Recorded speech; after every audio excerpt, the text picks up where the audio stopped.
Chapter 1. Have I lost my mind? Fear is faith that it won't work out. Elbert Hubbard. Oh, my Lord, what have I done? I gasped. I stared out the kitchen window as 6 violent criminals stomped up my driveway. Hunter, my 4-year-old adopted son, stood on tiptoes trying to get a glimpse of what had me so terrified. Your mama has messed up big time, I said. For the last month I had pictured this moment time and time again, but it had looked very different.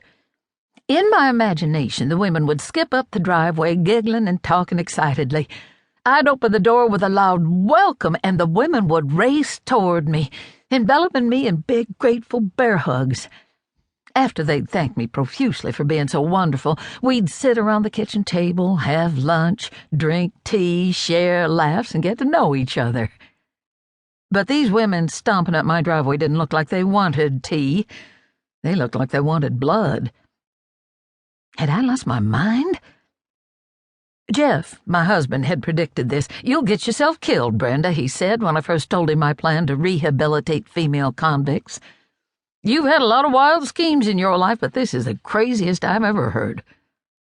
Yes, but a lot of my schemes had worked out. And besides, this was different. This time it wasn't about me. Now, 6 very scary women, just released from the roughest women's prison in the country, were in my driveway. I thought I had figured it all out. After spending months helping female convicts at a work release center, I thought I understood them.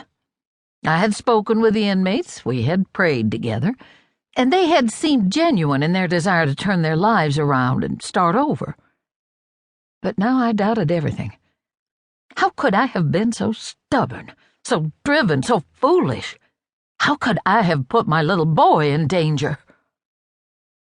The night before, I'd combed through their jackets, prison files, and discovered with horror that the parole board wasn't sending me the non-violent offenders I'd visited at the work release center.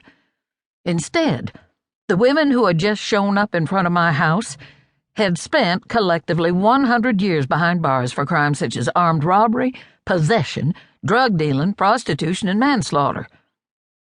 I found out later that these were the hopeless cases stamped "cannot be rehabilitated," that all other programs had rejected.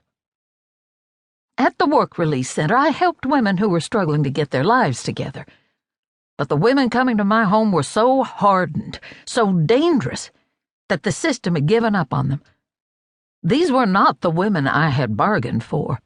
I was supposed to rehabilitate them for the next 9 months to a year.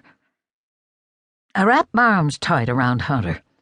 I should have dropped him off with a nanny, but I had been running late. My heart pounded so hard I was sure Hunter could hear it beating. I didn't want to scare him, so I took a breath and tried to find a portion of calm. It wasn't that I hadn't prepared. I'd hired a house mother, a cook, and a driver. I owned a 6,000-square-foot house with 7 bedrooms and 6 bathrooms on 10 acres of property that no one lived in.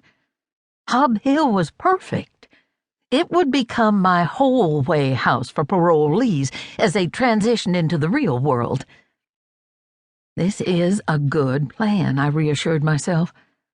These women would learn a skill and receive counseling, therapy, and, if need be, treatment for addiction. Since my program was faith-based, I'd teach them about Jesus, his unconditional love, the power of faith, and the reality of redemption. Then I'd get in my Cadillac Escalade and hightail it back to my new home in a gated community a few miles away. I reminded myself that I was just supervising this program. You see, I'd be able to supervise it without really getting my hands dirty. I wouldn't give up my whole life.